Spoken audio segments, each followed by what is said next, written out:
Hello, good evening, everyone. This is a slideless talk, so we can just have a conversation, okay? How's that sound? So I was putting this on, so I didn't get the answer to the question. How many hours are you guys sleeping? 7? How many people get 7? 8? 6? 5? All right, nice little spread. Okay, so we're going to talk today. I'm a weight loss doctor, by the way. I'm an obesity medicine physician. We're going to talk today why I'm talking about sleep as a weight loss specialist that deals with weight and metabolism, okay? And so there's two things that can happen in the next 8 to 10 minutes. Either I'll have your attention completely, which is a good thing, or I'll put you to sleep, which would also be a good thing from where I stand. So win-win for me, okay? And so we're going to start the story way back when sleep found its roots. And sleep found its roots about many, many millennia ago, okay, when life first started on the planet Earth. Okay, and life started on the planet Earth, and since then we've seen a lot of changes, a lot of environmental changes, right? We've had ice age, we've had dark age, we've had industrial age. But something in our environment has remained very constant during this entire period. Something has not changed much. Anyone know what environmental factor hasn't really changed much?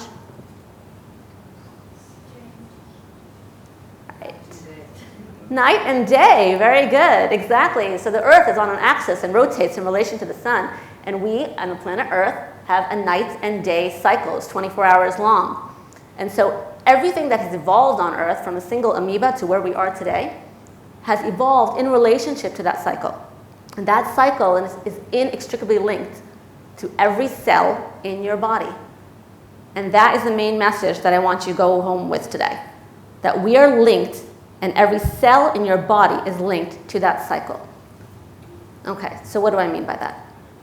So I want you to think about metabolism and how metabolism works. Okay, what do I mean by metabolism, by the way? So metabolism, I'll just define. It's everything. It's your sugar control, your cholesterol control, your calorie burning, your calorie storing, very complicated system. And our metabolism, you know, human body, everyone says, works like a machine. I don't like to use the analogy of a machine. When it comes to metabolism, it works more like a symphony.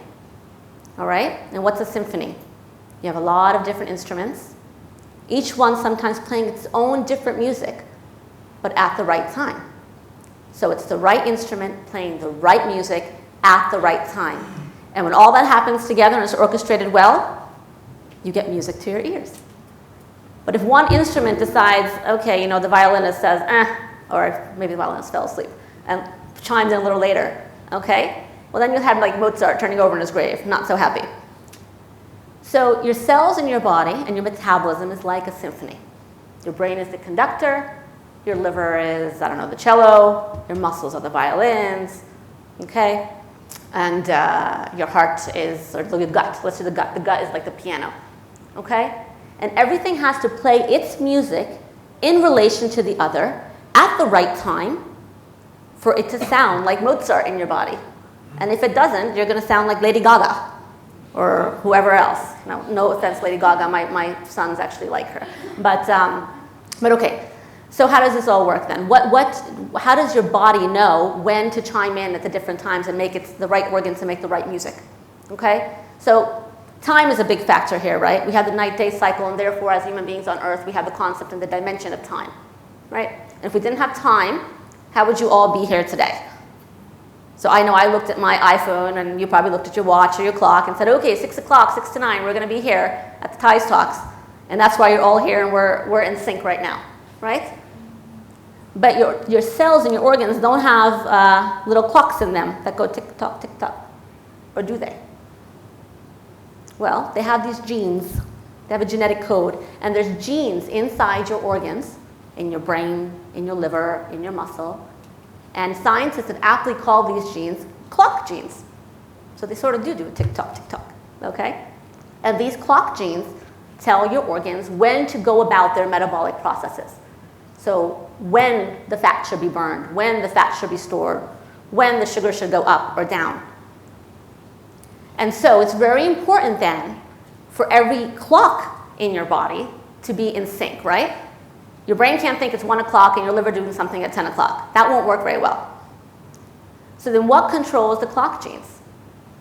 So if our own night and day cycle determines our time, the night and day actually determines how the clock genes work too. So the clock changes are actually affected by two things. A, night-day, which actually means your sleep-wake cycle. Your sleep and wake cycle will affect what goes on in every cell in your body. And your food pattern will as well. So those are two big things. Your sleep-wake cycle and your food pattern.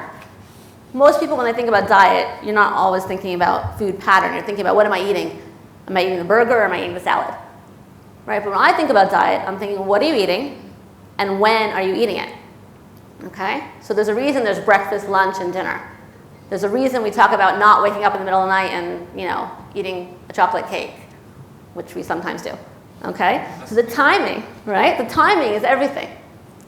So again, your sleep-wake cycle and the pattern of your food will then determine if your body is in sync or not. So last night, if you decided you had a big deadline tomorrow and you wanted to stay up a few more hours and now it's like 3 a.m. and you're on the computer and the lights are on, right? That's a different signal to your brain. And your brain's saying, oh God, now I'm hungry because it seems like I should be awake and I should be eating because I'm expending energy. But the other organs in your body that are supposed to use that energy, the muscle doesn't know that it's wake time. The muscle thinks it's sleep time, as does your liver, as does your gut. So you eating a chocolate cake at night at 3 a.m. is handled completely differently by your body than you eating the chocolate cake at 7 o'clock after a nice dinner. Okay, same food, same calories, same everything, handled completely different by your body. All right, and they did studies of this, right? Because you know how we like to do all these studies, not just in humans, right? So they've done studies in animals. We took a bunch of mice, okay, or my colleagues, the scientists, took a bunch of mice.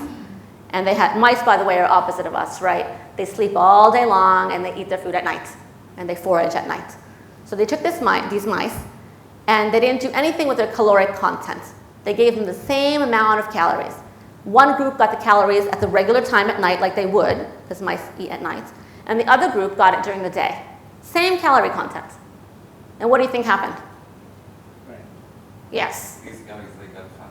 These guys got fat, right? They gained weight, they got high sugars, didn't look so great, okay? And that was just by changing the timing of when they're eating. Same way if you flip around when they see night and when they see day, like in a lab, because you can control that, same thing will happen. They gain weight, okay? So this is why we see certain things that we see in society, right? We see nurses who work the night shift, heavier than nurses that work the day shift on average. We see people in the airline industry, whether they're pilots or flight attendants, over time gain weight and get metabolic disease, and they're at risk of heart disease more than the general population, right? Certain airlines in this region actually, and around the world, will actually start to ground their staff. It means that the staff has to be grounded and not able to fly if the cholesterol shoots up, if the blood sugar shoots up, or if the weight shoots up, until those things are resolved. Because that industry is very well in tune with what we call the circadian nature of our metabolism. And the circadian word refers to the cycles that our body experiences during the day, things going up and down at the right time. Okay? So those are two examples. And then what I always see in the office when I'm asking about diet and exercise, I'm asking about sleep. Because I'm seeing a whole lot of people that have a weight issue that aren't sleeping well. Okay? And when I say sleeping well, actually means three things. Sleeping good amount. So how many hours do you have to sleep at night for it to be adequate? 7 to 8. 7 to 8 hours. And in fact, if you looked at the people who slept 6 hours a night and compared them to the people who slept 7 hours a night, the people who sleep 6 hours a night, on average, gain about a half to 1 kilo more per year than the people that sleep 7 hours a night.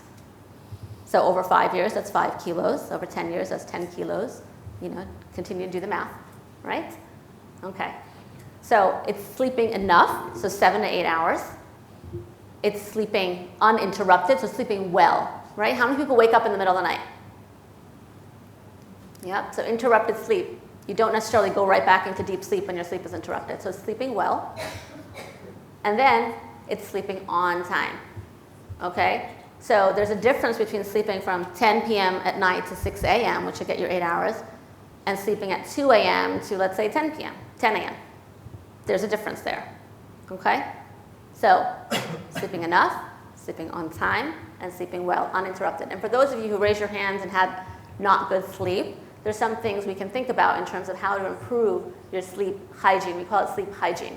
So the things you're doing around bedtime. So what are some things not to do around bedtime? No computers. No computers. Why is that? Because the screen disrupts your melatonin. Yes, the screen disrupts your melatonin. Again, the screen wakes you up because that's light in your face. Again, going back to the light and dark thing, right? Same way, if you're having trouble sleeping, you don't go to the bathroom for your bedtime routine and flip the light switch. Use a night light, okay? No computers at night, no TV at night. Reading is usually okay. No exercise at night. Again, you're telling your body that it's time to run. How does that make any sense? Right? So that's basically the gist of it. All right, so sleep on time, sleep well, and sleep enough. Okay, thank you.